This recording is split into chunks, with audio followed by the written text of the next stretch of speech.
De volta aos estúdios da TV Atalaia, a TV dos Sergipanos, a gente agora conversa com o vereador por Aracaju, Isaac Silveira. Isaac, bom dia. Bom dia, tudo bem? Batalha. Prazer. Isaac é aracajuano, nascido aqui pertinho, no bairro Industrial, e foi candidato pela primeira vez, estando em seu primeiro mandato. O que é que o levou a disputar uma cadeira na Câmara de Vereadores, Isaac? Batalha, nós temos um entendimento de que Aracaju, não obstante seus grandes legisladores que já assistiu e já presenciou, ainda há muito por fazer, não é? E a classe trabalhadora precisa ter seus representantes também no parlamento. Precisa ter no movimento sindical, precisa ter nas associações, nas entidades de classe, mas sobretudo também no parlamento, porque é do parlamento que vem a legislação que aquele que vai administrar a cidade vai seguir. Portanto, fica muito ruim você ficar depois chorando o leite já derramado, né? Então vamos produzir uma legislação que de fato traga para o cidadão de Aracaju e a cidadã uma vida melhor. Essa é a nossa intenção. Você tem uma tradição de luta, de sindicato, né? Você primeiro foi eleito pelo PCdoB, com 4.428 votos. Se formou em História pela Universidade Federal, é servidor do INSS, já foi coordenador do Sindprev por 3 vezes, foi tesoureiro da CUT. Então já tem uma luta sindical muito grande. Como é que você vê esses últimos movimentos, como por exemplo aquela movimentação toda da última sexta-feira? Olha, a última sexta-feira, a paralisação, a greve geral, ela primeiro nasce de um sentimento generalizado no Brasil que não é possível fazer reformas sem a devida discussão, ampla discussão com a sociedade. As duas reformas propostas que estão em curso, trabalhista e previdenciária, não tiveram um verdadeiro debate, né? As audiências públicas mereciam. Então você é contra essas reformas trabalhistas? Da forma que está sendo colocado, extremamente contra, né? Porque ela muda a regra do jogo, em pleno jogo. Eu sei que o Supremo definiu a diferença entre direito adquirido e expectativa de direito, mas eu não posso trabalhar e depois de 30 anos dizer, olha, mudou, você agora tem que ter 65 e 49 anos de contribuição, ou 40, como está sendo ventilado. Ou seja, são mudanças profundas nas vidas dos cidadãos brasileiros e, infelizmente, não foram discutidas a contento. Queremos uma reforma, sobretudo, que tire privilégios. Né? Existe então muitos. Você não é contra a reforma, você é contra como ela está sendo feita. Exatamente. Tanto a trabalhista como a previdenciária. Exatamente. Sempre é possível reformar, mas ninguém se propõe na vida privada a reformar algo para piorar. Nossa avaliação, essa reforma não irriga, não saneia a Previdência, ela não traz nova fonte de financiamento, não é? E ela apenas impede o acesso ao benefício. Se essa reforma batalha passar como está, os municípios vão quebrar, todo o Brasil. 70% dos municípios brasileiros vivem das aposentadorias, dos benefícios da Previdência. A Previdência é o maior distribuidor de riqueza, de renda no Brasil. Não é o Fundo de Participação, é a Previdência Social. Muito bem. Como é que você está fazendo a sua autoanálise, a sua autocrítica nesse período de Câmara de Vereadores? Partindo para 3 meses, podemos dizer, de mandato. Exato. Nós percebemos o seguinte, que o começo da legislatura, eu achei que ela foi mais profícua, mais produtiva. Na medida que nós começamos a discutir projetos. Quando entrou esses 2 temas, ENSUB e o paralelo CPI, meio que encralacou, amanietou o andamento da Câmara, ela parou de discutir projetos. Nessa última semana, nessa última quinta-feira, nós demos um avanço, discutindo projetos que melhoram a questão dos músicos, a questão ambiental, né? Então, houve avanço, mas eu creio que nós precisamos ainda ajustar, né, para que a sociedade veja a Câmara de Vereadores como algo produtivo. Né? Não é mais possível você ver o parlamento como algo improdutivo, de discussões mesquinhas, intestinas, que de fato não apontam saídas para os problemas da nossa cidade. Muito bem. Você está trabalhando alguns projetos específicos? Nós estamos trabalhando a questão dos músicos, né? Que questão é essa? Veja, nós temos o entendimento de que os músicos não podem ter mais essa insegurança na questão contratual, de quanto vai receber e quando vai receber. Não é? Há muita polêmica sobre isso. E a outra questão é a questão do programa de recuperação dos rios, afluentes e canais de Aracaju. Veja, boa parte dos nossos rios se tornaram esgotos.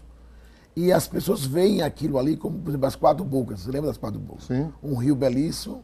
Qual de nós, na infância, não chegou até ir àquele local? Hoje é um canal de esgoto. É possível despoluir. É possível despoluir o rio Puxim, um rio que magia toda essa região aqui de Santa Luzia, do Inácio Barbosa, e que as casas, infelizmente, lançam sobre os rios esgotos sem tratamento. E não há uma ação contundente da DESA em relação a isso. Então nós estamos propondo um programa de recuperação de rios, canais e afluentes. Agora, isso tem que ser um trabalho em conjunto com o Estado também, né? Exatamente. Então nós queremos tomar essa iniciativa para provocar um novo pensar. Nós não podemos pensar, eu tenho insistido nisso. Se continuar como está, muito em breve, o Rio Sergipe vai virar um esgoto. Porque o Rio do Sal é um dos rios mais poluídos de Sergipe. E todos os dejetos em tratamento são jogados no Rio do Sal, que forma a bacia do Rio Sergipe. Então, pense que em breve você vai passar pela parte ali litoral de Aracaju e você vai lá para um rio com mau cheiro e numa situação carcomida, deteriorada. Ou a gente age agora, no futuro não teremos mais o Rio Sergipe com a beleza que ele é. Muito bem. Vereador Isaac, como é que o senhor vê também essa outra polêmica que está ainda em andamento na Câmara e na Prefeitura, que é o aumento de passagem? O senhor acha que a Câmara que deve apreciar esse aumento, deve ficar a responsabilidade única e exclusiva do prefeito? Olha, veja, nós não temos assim um aprofundamento em relação a se deve ser o prefeito ou a Câmara. Eu tenho entendimento a priori de que se deve continuar com a Câmara de Vereadores. Contudo, eu acho que a maior fundamentação é o seguinte: deve-se haver equipes que se analise as planilhas. Até agora a planilha não chegou até entre nós. Não é um vereador como se fosse um autodidata, sentar e dizer a passagem não pode aumentar, porque não pode aumentar. Não é assim. Temos que ter assessoria técnica que compreenda, que tenha um entendimento profundo em relação a esse tema, não é? E aí possamos nos debruçar sobre ele. Nesse momento, a priori, nós somos contra, dado essa crise econômica que nós estamos passando. Eu acho que não é inteligente da parte do empresariado propor aumento de passagem. É possível sentarmos com a administração e encontrarmos uma saída.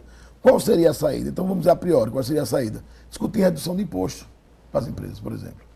Para que nós possamos garantir o valor da passagem mantido e que haja uma redução dos impostos, por exemplo, para que o empresário também não tenha o impacto e trabalhadores sejam demitidos.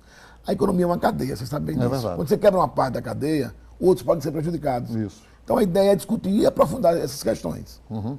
Muito bem. Agora, eu acho também que você deixar na mão de uma pessoa só decidir isso, né? Eu concordo com você, seja ele prefeito, ou governador, ou presidente da República, eu acho um tanto quanto complicado. E a CPI?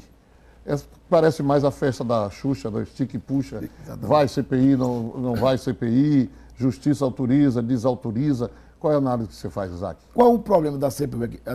É que CPI do lixo. Do lixo. É que no seu nascedouro, ela não teve a garantia da minoria. O artigo 58 da Constituição diz que CPI é um direito de minoria. O Supremo já definiu sobre isso. Mas 2 vereadores retiraram a assinatura. Quando eles retiraram, perdeu-se a minoria. Então, não se conseguiu formar sequer a minoria. Uhum. Eles não quiseram reconhecer. Ora, não era para ir mais para o judiciário. O próprio parlamento tinha que reconhecer que eles não tinham, a oposição não tinha um número suficiente para estar lá. E o nosso entendimento é que a CPI ela não precisava ser instalada sob qual aspecto? A princípio, em plena investigação, determinação judicial para que documentos, mídia fossem apreendidas na INSUB. E foram. Como é que a CPI teria acesso a essa documentação se ela já estava sob a guarda, sob o guarda-chuva da decisão judicial? Entende isso? Então ela estava impossibilitada de andar. Então na verdade, um instrumento, na nossa avaliação, de palanque político.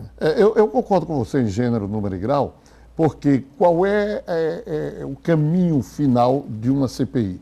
Apurar eventuais irregularidades, né, e encaminhar essas irregularidades para quem de direito, para os órgãos competentes. Ela já está tramitando na esfera policial, na esfera judiciária, inclusive com algumas pessoas já indiciadas em inquéritos. Exatamente. Então, eu acho que aí é malhar em ferro frio, né? Não dá, exatamente. Nós dissemos isso com muita tranquilidade. Veja, se não fosse uma coisa sincera da nossa parte, instalaríamos uma CPI e não daria em nada. Não é essa a intenção.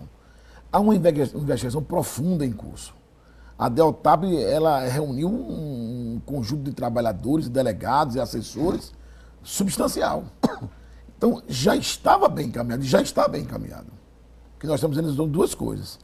A CPI serviria muito mais para atrapalhar, se tornar um palanque de desgaste político, do que produzir efetivamente frutos. Não é? Nós temos agora que tem pessoas indiciadas, autoridades indiciadas. Bom, vamos esperar o efetivo julgamento. Indiciado não é julgado.